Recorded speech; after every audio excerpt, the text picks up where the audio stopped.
All right, Jabosai, good morning. Good morning. Let us begin by thanking all of our sponsors for this morning. Should to thank our annual Talmud Torah sponsor for the month of Tavshin Pei 5785, the Tilson Mishpacha of Am Yisroel, for dedicating all the shiurim and drashos this year as zechus for besuros tovos for Am Yisroel. Our Talmud Torah sponsors for the month of Teves, the Kelman Mishpacha, in memory of Amit Ben David Levy, our week of learning sponsors, Zevi and Shoshy Daniel, nishmas, Zevi's father, Yitzchak Yisrael ben Refoel Noach Yosef, whose yahrzeit is on zayin Teves. You hope that on the merit of our Talmud Torah, all of the nishmas, and aliyah, the families in Nechama, all of those in the Refoel Shav together, called Yisrael, the Rebbe Shalom should bring our hostages home b'shalom and b'karm, and should allow our holy soldiers to be successful b'chol ma'aseh yedei. So with that, let us begin. A lot to do today, Baruch Hashem.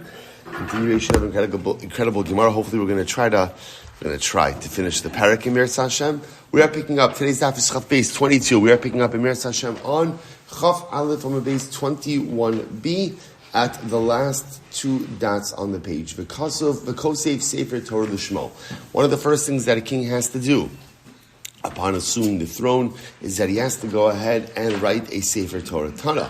So the Gemara says what's important to understand over here is the king Dafka has an obligation to write his own Torah, and he cannot content himself with the Sefer Torah that he has from his father. So let's say his father was a king also, or his father wasn't a king, but he has a Sefer Torah from his father. He says, I have that Yerusha, that should be enough. So the Gemara says, no, the halacha is he must write his own Sefer Torah. So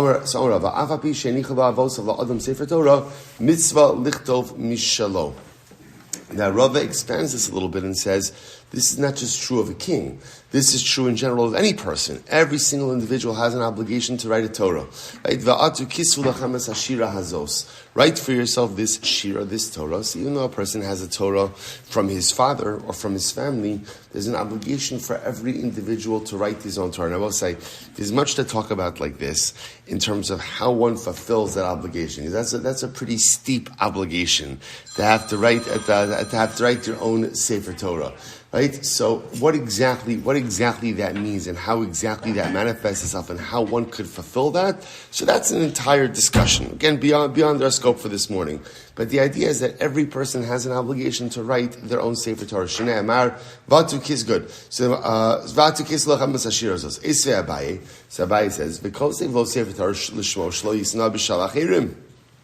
Melech in head yod low. But here's the problem. The problem is, the Gemara says, it sounds like that this is dafka a din by the king and not by others, right? The Torah says, v'kasav lo sefer Torah l'shmo.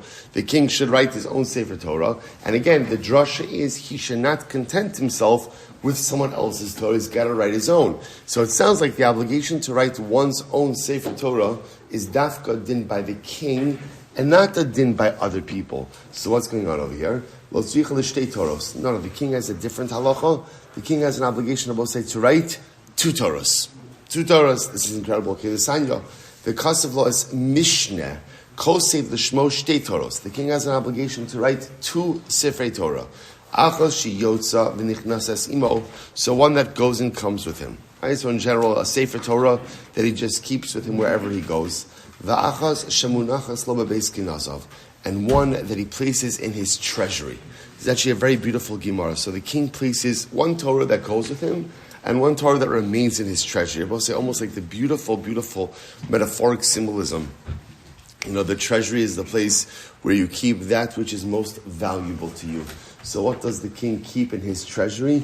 Nothing other than, obviously other riches also, but a Sefer Torah. So one Sefer Torah for the treasury, one Sefer Torah to take with him.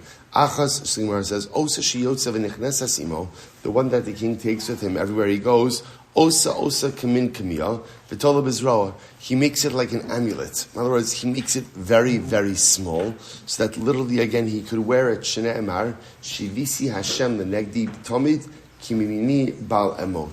Suppose it's so beautiful. So the king keeps the Sefer Torah that he takes with him in and out. He makes it small like an amulet. he could wear it. So combination wherever he goes. In fulfillment of the pasuk, I keep Hashem before me at all times. If Hashem is on my right, I shall not falter. Such a beautiful and incredible idea. Obviously, you can't wear the Torah amulet into the bathhouse, into the bathroom. So again, pasuk says it'll be with him and he will read in it, which indicates to us he only wears it into places that he could read it. Places where he can't read it, he doesn't wear it. So obviously the bathroom where he can't read it, or the bathhouse, he won't take it with him. Incredible. So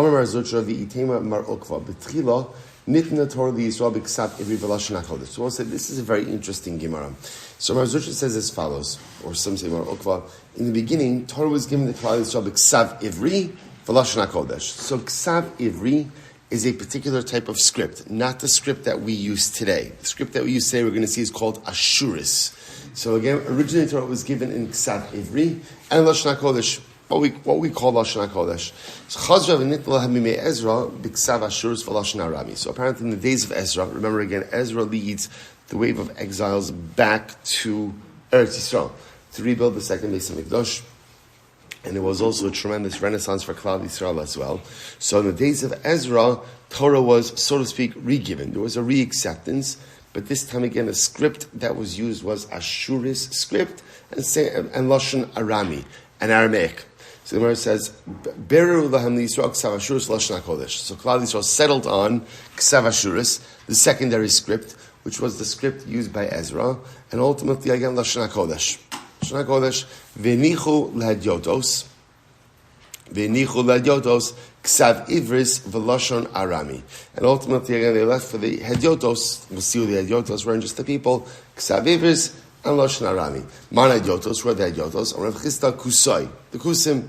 Somewhere says, my ksav ivris. What is ksav ivris? Rav Chisda ksav libuno. It is what's also known as ksav libuno. Okay, another name for ksav is, Rashi says, last Rashi on the daf, libuno. Osios kidolos kein osan shekosim b'kamios mezuzos. This is a script or a handwriting made up of very large letters that you'll often find in amulets. Okay. Tanya, Rabbi Yossi says as follows: Roi haya Ezra shetinasin Torah al yadol Yisrael. Ezra was so great that technically speaking, Torah could have been given through him. Omalai Kidma Moshe, had it not been that Moshe Rabbeinu had lived before Ezra. So Moshe, who Omer by Moshe says, Moshe Allah Ela Elokim. Pasuk says that Moshe ascended to HaKadosh Baruch Hu. But Ezra Omer, who Ezra Allah mi Bavel. So it uses the simulation of aliyah, of ascension, by both of these men. Ma aliyah Omer kan Torah, af aliyah Omer, af aliyah ha'Omer, af aliyah ha'Omer lahalon, Torah. So just like the aliyah said by Moshe Rabbeinu represents Moshe Rabbeinu is bringing down of the Torah, so too the aliyah mentioned by Ezra is also Torah. By Moshe Omer by Moshe Rabbeinu it says Va'osat tziva Hashem ba'isahi v'lamed eschem chukim u'mishpatim. Right, by Moshe Rabbeinu it says, and Hashem commanded me at this time to teach you laws and statutes. By Ezra who Omer ki Ezra heichin levavel lidrosh es Torahs Hashem elokav v'lasos ulalamed b'Yisrael chok u'mishpat. So again, you see this very similar wording by Ezra and by Moshe to highlight this idea that Ezra really was on the same level as Moshe Rabbeinu, and had Ezra lived before Moshe, it would have been Ezra who brought down the Torah. V'afal pishlam nitna Torah al yado, nishtana al yado, nishtana al daksav. And even though Ezra didn't merit to bring down the Torah, but yet Ezra merited to affect certain changes in Torah, specifically again the writing. Right beforehand, again it was Ivris, and Ezra changes it to Ashur Shnei Amar. Bozai top of Chav Beis 22a. V'ksav hanishtavon ksav ha'aramis u'metorgam aramis uksiv, and the pasuk says Lo kalin kas v'lemikra u'pshara lahoda l'malko uksiv v'kasav es Mishnah Torah hazos ksav haroi l'ishtanos. Okay, so we'll say so. Some dramatic change occurred under Ezra, and again we switched from Ksav Ivris to Ksav Ashuris. Lama nikra Ashuris. By the way, why is it called Ksav Ashuris? Sha'ala imahem me Ashur, because it came back with the people from Assyria, from Bavel, from Ashur. Tanya Rabbi Yom Rabbi says, "B'tchila b'ksav zen nitna Torah Yisrael." So this is actually interesting. Now the Brisa suggests the following: originally, Torah was in fact given in Ksav Ashuris, the present script that we have today. What happened? Kevan shechatu nepach lahen l'roatz. Once Klal Yisrael sinned, so literally again, Ksav Ashuris became splintered. If you take a look at Rashi says over here, so B'ksav Zeh is the last of the wide lines in Rashi. B'ksav Zeh nitna Torah Yisrael b'mei Moshe v'lama lo kahalin kisva l'mikra d'cheven shechatu b'bayis rishon u'baz v'satorah nepach lehem l'roat. So apparently this script was lost during the days of the first Beis HaMikdash, as a result of our sin. And then what happened? So the Gemara said, when Klal Yisrael did Shuvah, i.e. with Ezra, so then the script returned. Shneimar, Shuvah lebitzar aseret hatikva, gamayom magid mishnah ashiv lacha. Lama nikra shma Ashuris. So why is it called Ashuris? Shemu usheres biksav. It's a very beautiful type of script. Rabbi Shmuel Silber, say first wide line. Rabbi Shmuel Elazar, Mishum Rabbi Elazar ben Parta, Mishum Sha'amar Mishum Rabbi Elazar Hamodi, Ksav Zeh Lo Neshtana Kol Iker. Not true, right? The script that we have has not changed. Al Shaneh Mar Vave Ha'amudim. Interestingly enough, this is talking about the hooks of the curtains for the Mishkan. Ma'amudim Lo Neshtanu, just like the pillars of the Mishkan never changed. Af vavim lo nishtanu. So a little bit of a play on words. So right, vavim means the hooks that the curtains attach to. So here he's using vavim to mean the letters that just as the pillars didn't change, so the vavim didn't change as well. Va'omer v'la Yehudim kichsavam v'chil shonam malashonam lo nishtana. Just like the language of the Jews didn't change. Af kisvam lo nishtana. So too their writing did not change as well. Ella Ma'ani Makayim as Mishnah HaTorah Hazos. So what do I do with that Lashon of Mishnah HaTorah? The Shtei Toros. This, once again, I circle back. Mishnah Torah doesn't refer to a shinui, to a change in Torah, i.e. a change in script, but rather it refers to the two Torahs of the king. Achas sheyotzev v'nichnesas imo, v'achas shemunachas lo b'beis gnazav. That the king writes not one Torah, but rather two Torahs. One Torah that goes and comes with him, and the second Torah which remains inside of his treasure house. Osa sheniyotzev nichnesas imo, osa kamin kimya, v'tola bezrosh ne'amar shivisi Hashem lenegdi samid. And the one that remains in his treasure house, that's regular Torah. But the one that goes and comes with him, that's written in amulet form. So that literally you could take it with him wherever he goes. As the pasuk says, I have placed Hashem before me at all times. So beautifully. V'idach. And the other opinion, Udarsh is Mishnah Torah, for this whole thing about the changing of the script. Hai shivisi my darish bey. How does he dash in the pasuk shivisi Hashem and Egdi Samid?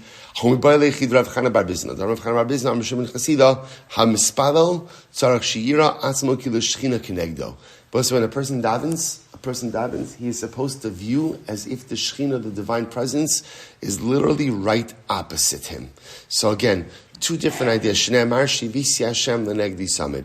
So we'll say, so very beautiful. So one opinion says shivisi Hashem lenegdi samid is a reference to the king's personal Torah.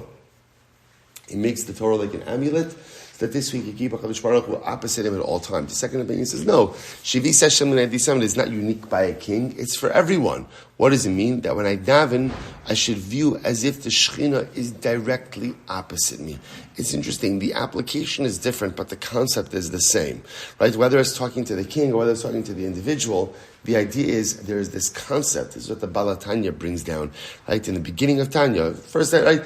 God awareness, that everything is about God awareness. If you create proper God awareness in your life, then by definition it changes everything.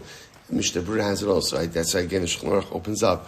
V'shivisi Hashem lenegdi samid. Mishnah Berurah says you can't compare a person who realizes that he's living under the watchful eye of the king to a person who thinks that he's far removed. A person has God awareness fundamentally changes and shifts the way we behave day in and day out. Rabbi Shimon Damar Ksav, Ze lo nishtana, my lo kalin kasva lemikra. So I'll say, so according to Rabbi Shimon, who says that the script never changed. Torah was given in Ksav Ashuris and remained in Ksav Ashuris. What does he do with the phrase in Sefer Daniel? Lo kalon kasava lemikra. So the Gemara says very interesting. Amarav bigematria echtavon. So we'll say, so this is referring to the episode of Belshazzar. We saw this Gemara Maseches Megillah, right? Belshazzar was one of the Persian kings. He thought that, there was a prophecy that the Jews would be in exile for 70 years. And after that, they'd be redeemed. He miscalculated the years. He thought the 70 years had elapsed, and he made a big party. The Jews were not going to be redeemed. And in that party, what did he do? Beautiful Agadat and Megillah. What did he do? He brought out all of the utensils of the Beis HaMikdash, and he used them in his own personal party, celebrating almost like a theological conquest over the God of the Jewish people. So at this party then there was this dramatic episode of like literally writing on the wall. You know the expression writing on the wall? That comes from the story of Belshazzar. There was some miraculous writing on the wall that indicated that Belshazzar was going to experience a significant downfall. So the Gemara says that it refers to that story. Amarav Begematria Echtav Lahon Yatis Idach Pus Chamatz. So the Gemara says, so in the story of Belshazzar, so the message of Belshazzar's impending doom was not written explicitly. Rather, the Gemara calls it written gematria. But gematria doesn't have to necessarily mean numerical value. Gematria also means like shorthand. My parish lahu. So what did it mean? Mana takal ufarsin. Mana elokach machusa v'ashlam aslach. Mana means Hashem. This was the message to Belshazzar. Hashem has calculated your reign, and it has come to an end. Takilta b'maznei v'shtacha chasar. God has weighed you in the scale, and you have turned out to be deficient. Parisas machusach v'yahava lamadai uparas. Your kingdom has come to an end, and is going to be given over to Persia and to Media. Shmuel says, Mimatos ninakfi alorim. This is how the message was written.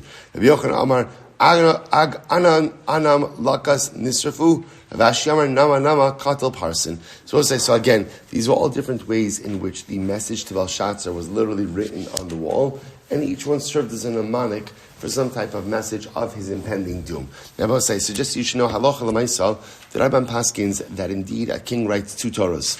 Right? Not one, but two Torahs. One Torah that is small enough to go with him wherever he goes. And in fact, again, the Rambam brings down that it is written in amulet form. So that literally he could wear it. He could just have it with him at all times. And the other is a Sefer Torah that is kept in his treasury.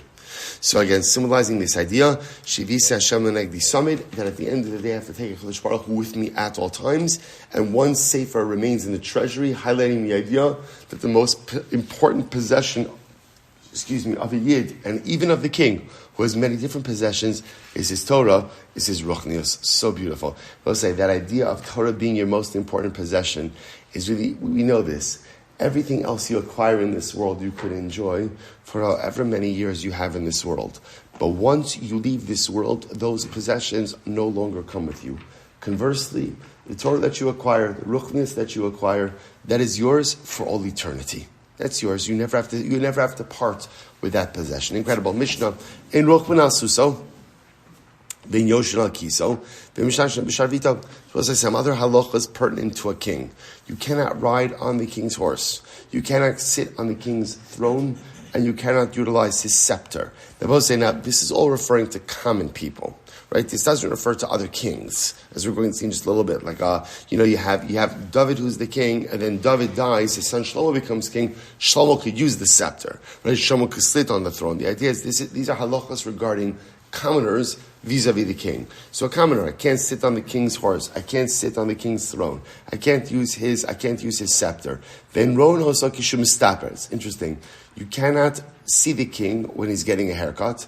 V'lo kishu arum, or when he's unclothed. V'lo kishu meisa merchatz. You can't go to the shvitz with the king, the bathhouse.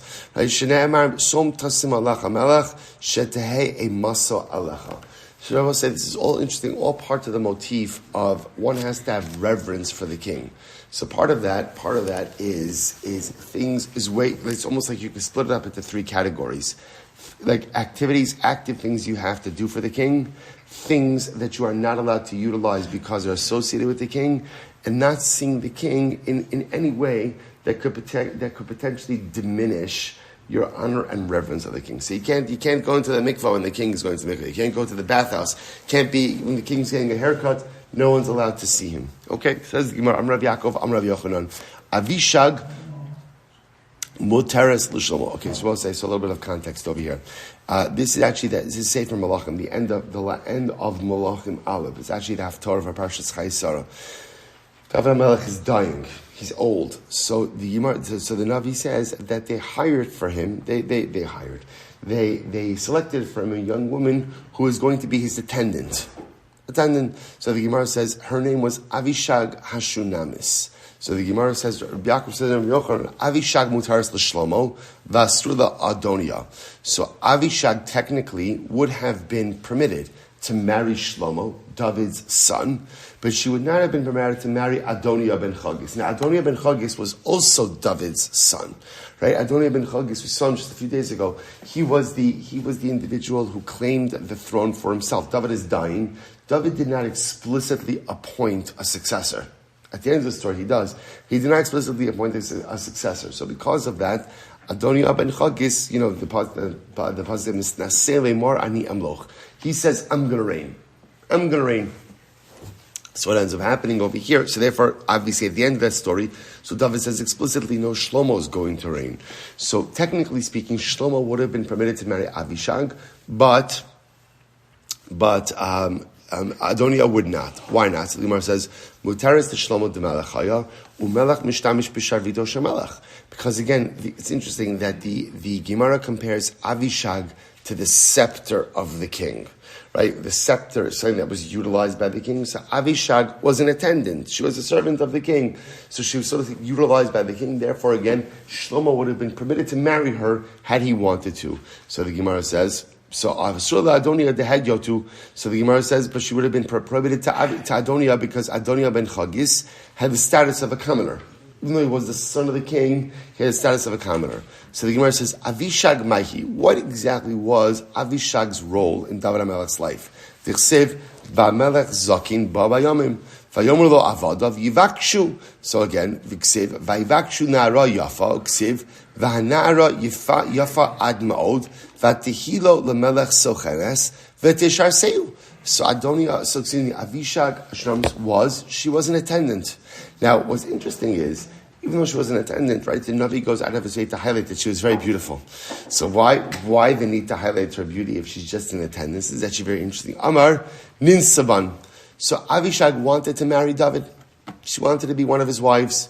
Amar Allah, Asirasli. He said, I'm sorry, I can't. And I will say again, now all these things come together. Why not? David says, I have reached the limit of 18 wives. I can't marry you, that'd be prohibited. So I said, this is actually fascinating. Amrale, so Avishag wasn't buying it. She thought it was just an excuse. So she says to him, Chasira leganva nafshi l'shalma.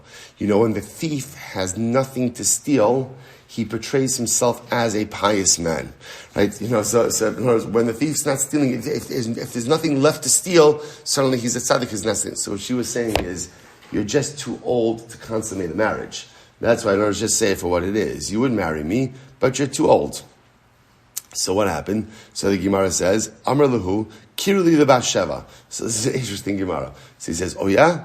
He says, call in Batsheva. Batsheva was his wife. Uksiv, Vatava Batsheva ala melech achad. Amar Yehuda Amarav, Ba'osa shah, Kincha Batsheva b'shloshes rei mapos. So apparently, again, he engaged in multiple acts of relations with Batsheva to show to show Avishag Hashunamis that this was not an issue of his virility. Right? He was fine. This was an issue that, again, he had 18 wives. He could not marry anyone else. Amar Shabar Abba Bo'urei Kamakashin Gerishin. So we'll say, here's what's interesting. So obviously there's an Eitzah. What's the Eitzah? Divorce one of the other wives and marry Avishag Hashunamis. Again, I both say, so just to be clear, it's not the pshat that David HaMelech necessarily was close with all of these 18 women, right? So again, just go ahead and divorce one of them and marry Avishag Hashunamis. So the Gemara says, what do you see from here? Now, he didn't take that Eitzah. What do you see from here? You see from here how difficult divorce is in the eyes of HaKadosh Baruch Hu. Po urei kama kasha gerishin. Shahari David HaMelech, hitir lo yahrzeit, velo hitir lo legarish. David HaMelech, they permitted yichud, right? Remember, again, also we just saw in yesterday's daf, after the episode with Tamar, so they went in and prohibited yichud. So yet for David HaMelech, yichud was permitted because he was alone, after all, again, with Avishag Hashunamis. She was not his wife, even though, again, she's a single woman. And Lamaisik, we said that was part of rabbinic yichud. But nevertheless, again, they permitted yichud rather than have him divorce his wife. What do you see from here?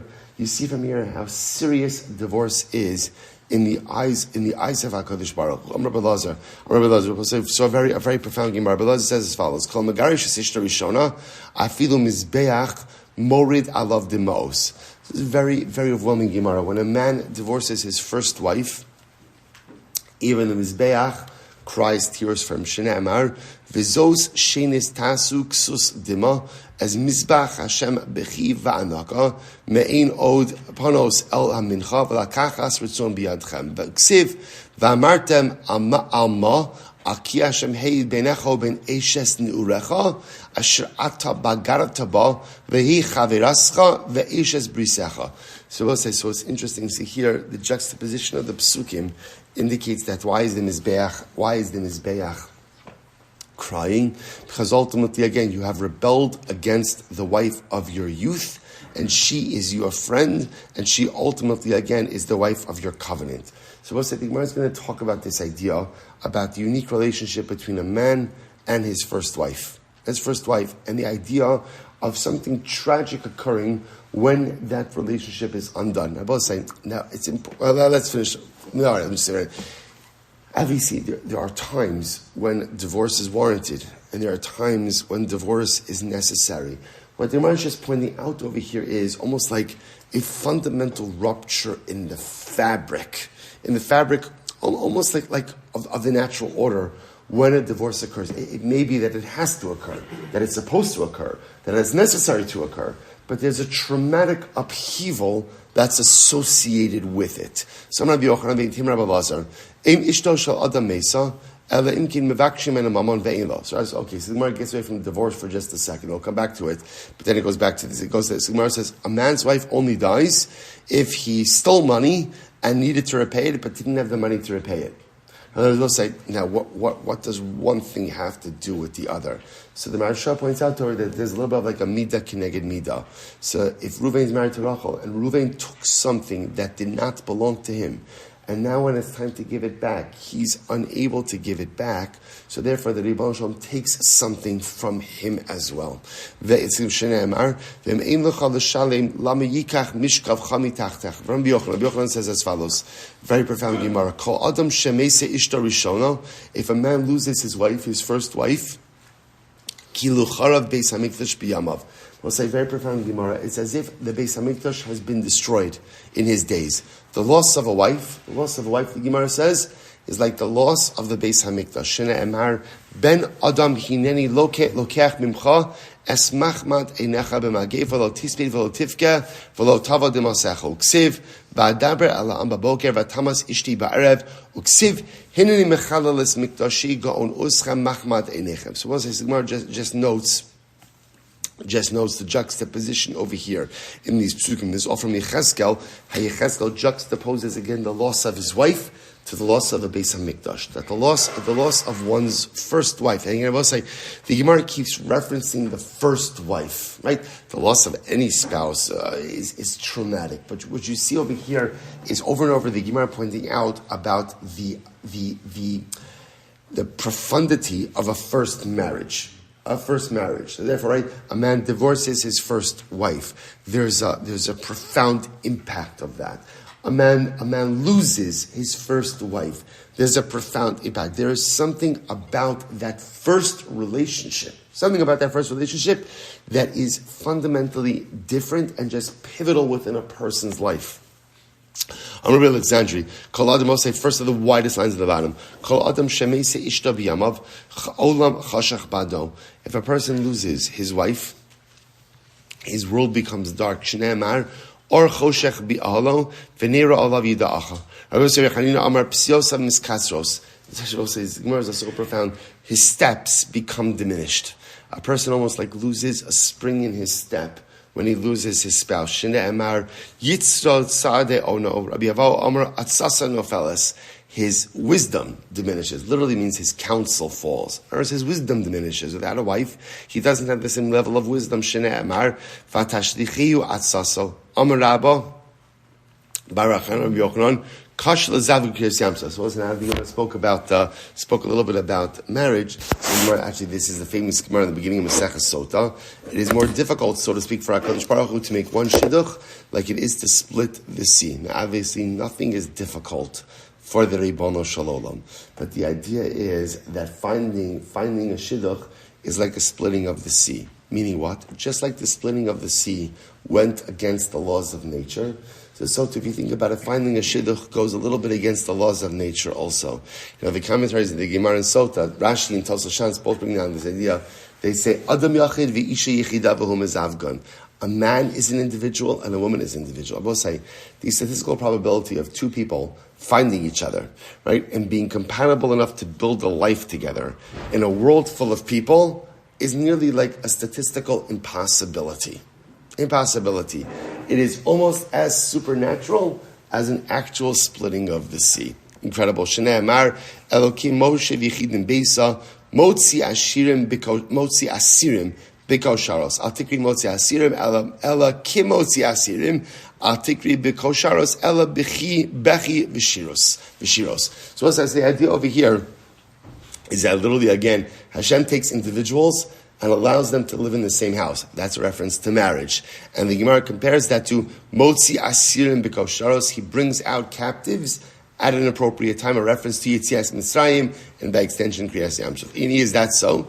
Is that so that it's so difficult that finding a shidduch is like a supernatural event? Famarav Yehuda Amarav, Arboim Yom Kodim Yetzias Avlad, Bas Kol Yotzeis Va'omeres Bas Ploni LePloni. 1 second, I will say. Sounds like this process is preordained. 40 days before the embryo, before the child is even formed in utero, a heavenly voice comes out and says, so-and-so is going to marry so-and-so.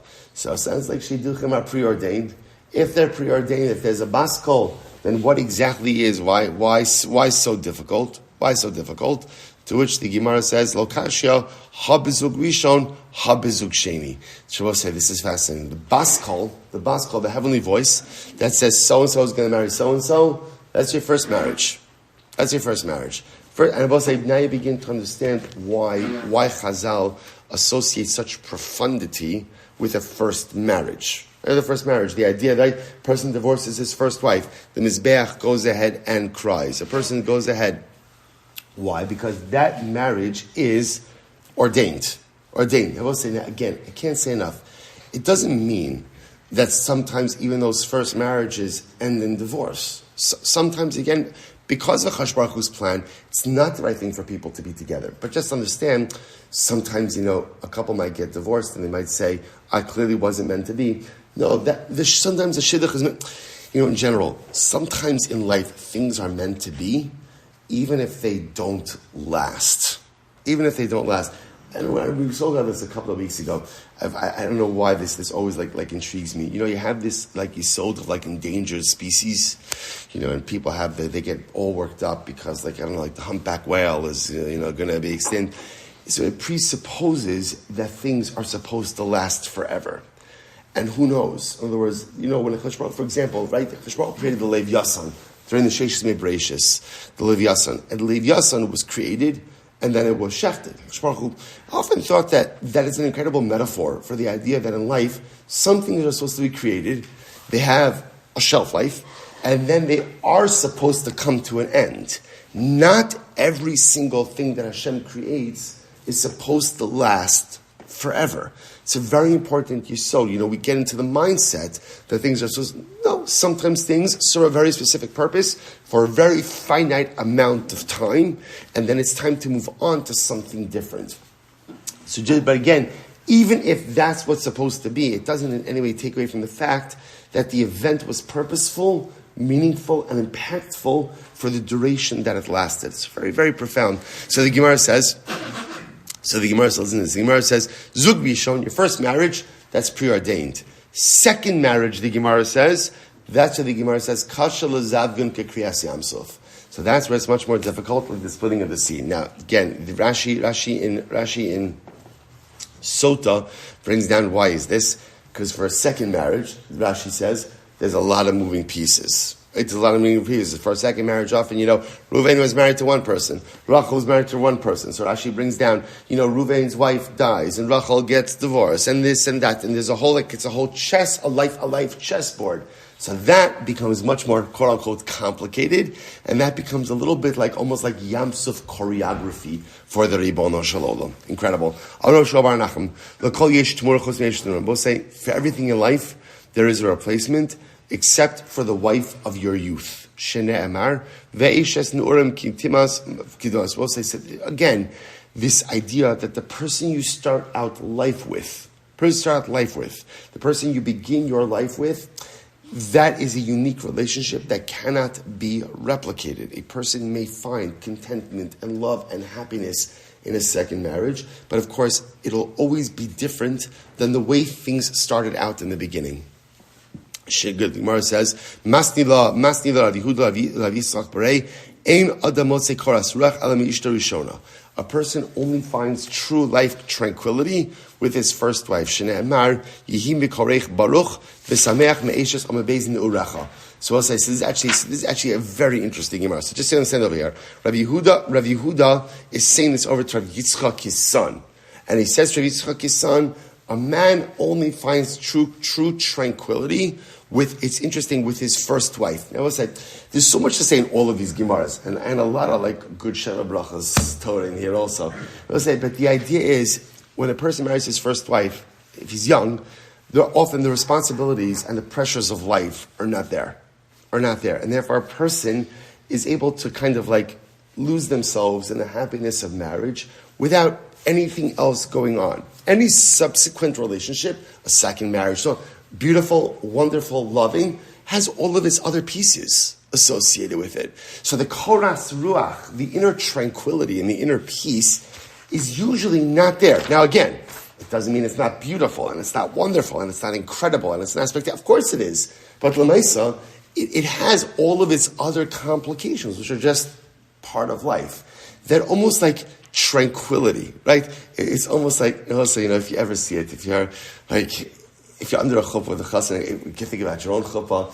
The great zechus to be under a lot of chuppahs, and you see there's that innocence. Some would call it naivete, others would call it stupidity, right? But again, but there is that goofy, innocence and happiness that's just there. That's you see these couple and they're looking at each other and it's there's nothing else in the world. There's nothing else in the world. The world could stop and these two people would not notice a thing. They wouldn't notice a thing. You can't recapture that later on in life. You can't. You could find happiness and you could find love and you could find all beautiful things. But that type of almost emotional, love-filled aloofness, it only happens in the beginning of your life journey when you find someone. Now again, whether that's the person you continue the life journey with, that's all other complicating things. But the only time you find that, right? The only time you find what Rabbi Yehuda calls that koras ruach, is when you're young, and ultimately, again, ishto rishona, first marriage. So listen to this. Amalei, so we'll say, 22b. So now remember, this is Rabbi Yitzchak, this is Rabbi Yehuda saying this to his son Yitzchak. It's beautiful Gemara. Amalei, kigon man. So now, Rabbi Yitzchak, the son, says to his father, Dad, can you give me an example of that? Do you know a couple like that? Right? Where they were young and they had just this tranquility and this beautiful love. Amarlo, kigon imcha. How beautiful is that? How absolutely beautiful is that? So Rabbi Yehuda says to his son of Yitzchak, yeah, like your mother. like your mother. It's such a beautiful, beautiful Gemara, and such also like a profound exercise, like in Shalom Bayis, and what it means to convey to our children love and emotional connection and attachment in marriage. So so his son says to his father, can you give me an example of a man who found inner tranquility in his first wife? To which Rabbi Yehuda said, yes, like your mother, me and your mother. So Rabbi says, listen to this. Really? So Rabbi says, aha, mikri Rabbi Yehuda Yitzchak pray. Yet Rabbi Yehuda said to his son Rabbi Yitzchak, quote of the pasuk, "Omotzi ani mar mimaves es haisha asher hi mitzudim v'charamim." So Shalom Aleichem says in Koheles, I found something more bitter than death, a woman. I will say, now understand, by the way, just so you appreciate this, I will say, now this Gemara makes a lot more sense after we did the sugis of Shlomo HaMelech, right? And we see Shlomo HaMelech got himself into tremendous, in other words, Shlomo HaMelech is talking about women. Right? That's what he's saying, that women are more bitter than death. So that would be a terrible, terrible, simple understanding of the pasuk. So Shlomo Melech was highlighting is the idea. Remember, he saw the negativity that could come out from marriage that is not properly planned. Right? This was Shlomo Melech's entire downfall. Remember, again, we referenced the story with Ashmedai. Shlomo Melech was a melech vehedyot, or melech hedyot umelech. He ruled over everything that he ended up only ruling over his cloak or over his staff. What was all of that a result of? That was a result of poor marriage choices. So Shlomo Melech says, I have found something more bitter than death, a woman that, again, that's not Shlomo Melech railing against 50% of the population. That's Shlomo HaMelech going ahead and saying, marriage could be the undoing of man as well. And what happens? So now, Rabbi Yehuda is saying this to his son, man. So the son says to his father, Dad, can you give me an example of like a woman like this that Shlomo Melech was referring to? Wow. He said, yeah, like your mother. Right? So again, so which one is it, Rabbi Yehuda? Which one is it, right? Is your wife mamish like the most incredible woman in the world, or is she more bitter than death? To which the Gemara says, the truth is both. Iburi ma'avra. So the Gemara says, Amalek kigon imcha. Miskif takifa. Iburi ma'avra b'milah. So we'll say here was the difference. So apparently Rabbi Yehuda's wife had a really significant temper, a really bad temper. She would easily anger, but she was also easily appeased. So when she was angry, it was brutal. But Baruch Hashem, she had a midah that even when she got angry, she was able to calm down. She was able to be appeased, relatively quickly. So we'll say. So by the way, there's also, I think, just a profound yisod in this Gemara, which is that here it's the same marriage, right? It's the same. In Rabbi Yehuda's mind, it's the same woman. Now, granted, it'd be curious to see if you asked Mrs. Rabbi Yehuda, right, who the problem was in the marriage. I don't know that necessarily she would go ahead and answer the same way, right? But Lamaisa will say, but there's a profundity in this. What's the profundity? I will say that the same marriage could be ein adamotze choras ruach elami ishto. The same marriage could be a beautiful, almost emotional attachment and aloofness, and could also be mar mimaves. Also better than that. I will say it's not a contradiction. Sometimes we think that good marriage means it's always good. It's always good. Nothing in life is always. I take that back. Daf Yomi is always good, right? But aside from Daf Yomi, nothing else in life is always good. This is so incredible. I tell you, I see this all the time with young couples who get married, and they have a fight. I remember I had an episode a couple of years ago. I had a young woman in the middle of Shana Brachas call me up sobbing. It was one of those phone calls. I was like they can't hear the word. So what happened? So we had a fight. Sorry, Shara. And we had a fight. Yeah. And what? We had a fight. She could not get over this idea that they had a fight. And sometimes somebody tells you a problem. You can't laugh because then it's very, but I'm thinking it's so cute and so naive. I don't know what your background is or what kind of home you grew up in. We have this expectation that good marriage means you're always together, you're always in love, right? There's always the birds are always chirping whenever you're with your spouse, right? And everything is great, and you agree on everything, and you're always your hearts are locked together, and you're always in step. And And that's ridiculous. That's ridiculous. Yeah, if you're married to if you're looking in the mirror, maybe you'll have that. But if you're married to a human being, right, there's plenty of times of discord. I will say this Gemara is so incredibly validating that you could have a marriage that is beautiful, that is loving, that is fulfilling, and you could even have moments that are more bitter than death. Now, that might be a bit hyperbolic, but you understand the point. Right? You could have a beautiful and incredible marriage, but you could also have moments in that beautiful marriage that are really terrible. They're really terrible, and it's not a contradiction. Yehuda says the same wife, who again I feel so privileged with, is the same wife who had moments, again, the marriage is unbearable. Such is the nature of loving and dynamic marriages. They could shift, they can morph, and they can move from moment to moment. Incredible. All right, let's go weiter. Says the Gemara. So, good. Ein ish, Gemara says another beautiful Gemara. Tana, ein ish meis el ishto. When a man dies, his loss is felt most acutely by his wife. Or really the Gemara says only by his wife. Only by his wife. Ve'ein isha meis el lebaylo. And when a wife dies, the loss is felt ultimately again. Did I skip? Sorry, Isha golami ve'ina karsa bris elamisha asakli. So the Gemara says, interesting idea over here, both sides. So this is literally, so Rav Shmuel Bar Unya says the name of Rav, that a woman, it literally, kli gola means an unformed utensil. And ultimately, again, becomes formed by her husband with whom she experiences the first act of intimacy. So what's the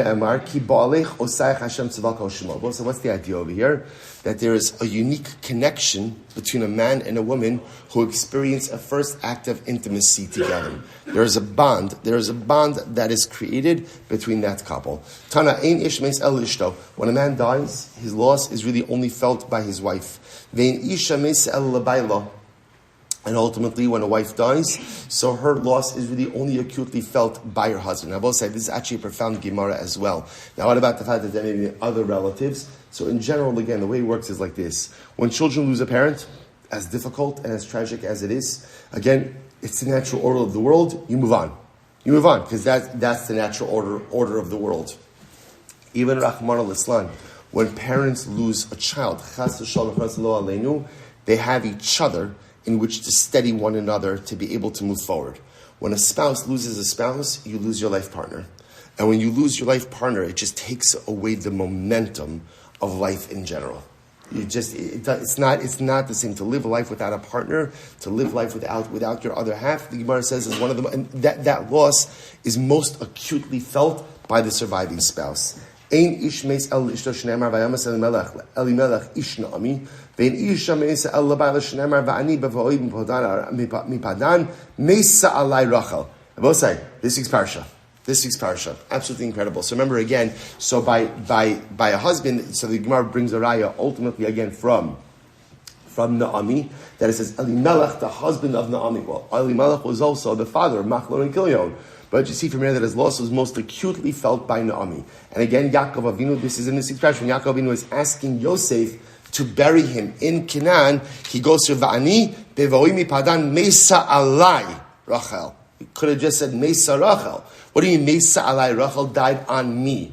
That the loss of Rachel Imenu was most acutely felt by her husband, by Yaakov. Incredible. Ein ro'on also. The Bible says, now back to the Mishnah. Remember again, the Mishnah said that you can't see the king when he's getting a haircut. Ein ro'on also. Interesting, a king has to get a haircut every day.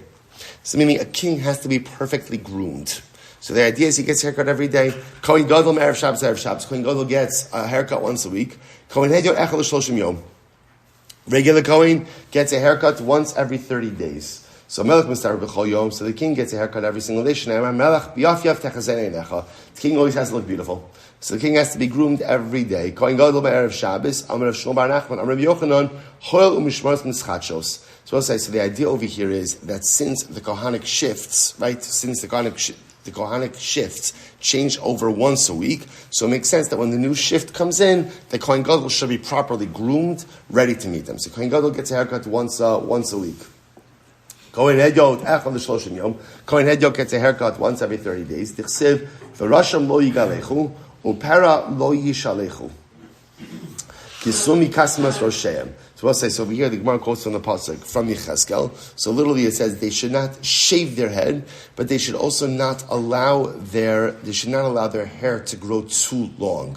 So the Gemara says, "V'yolif para min nazir," and you have Gzir Shav para from nazir. First white line, Ksiv halcha para lo yishalechu, Ksiv hasam gadol para sa'aro show. Says right. It says by the nazir. It says by the nazir para. It says over here para also ma'ala an shloshim yom avkan shloshim yom. Just like by the nazir, stam nazir says 30 days. So too again, the regular kohen cannot allow his hair to grow longer than 30 days. Right? We'll stop over here. We'll just actually finish up. Stam nazir shloshim yom. So and the stam nazir goes for 30 days. Right? We'll stop over. We'll pick up in Meretz Hashem with the kohen head yotes, grooming obligations in just a little bit. Shkoyach.